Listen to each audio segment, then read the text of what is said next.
So today we're going to look at graphing quadratic inequalities and systems of quadratic inequalities.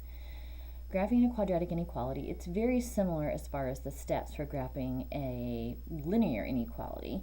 You just have to do one thing at a time. For example, step 1 is to graph the parabola. The example they show you is an equation in standard form, but it can be any one of the three forms that we've talked about. You need to make the parabola dashed or dotted if it's less than or greater than, and then solid if it's less than or equal to and greater than or equal to.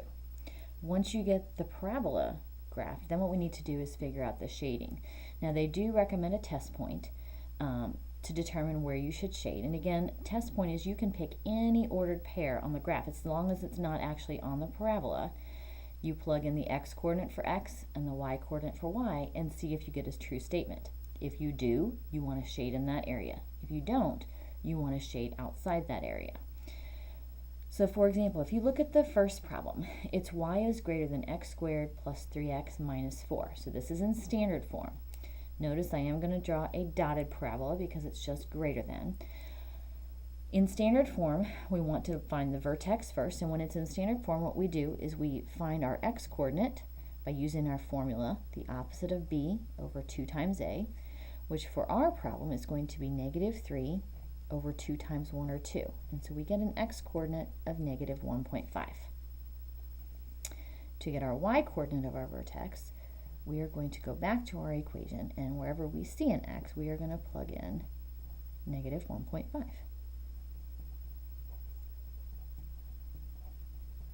Like so. And if you work that out on the calculator all at once, make sure you put the parentheses in as I have written them, or you can just work it out one term at a time, but you should end up with a y coordinate of negative 6.25. And so there is our vertex.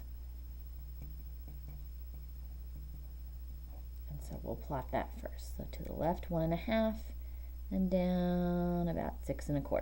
All right? Then from there, we're going to look at our a value, which is a 1, and using our rates of change pattern, our 1, 3, 5, and so on.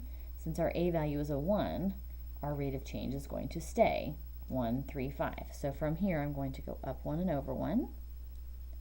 And then from there, I'm going to go up 3.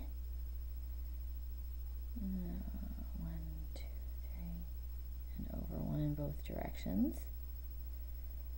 And again, this is a dashed parabola. And so your parabola should have a shape something like so. Now, to figure out our shading, pick any test point you want. It doesn't matter. I'm going to pick, let's see, I'll pick 0, 0. That's nice and easy to work with. I'm going to plug in 0 for x and 0 for y and see if I get a true statement.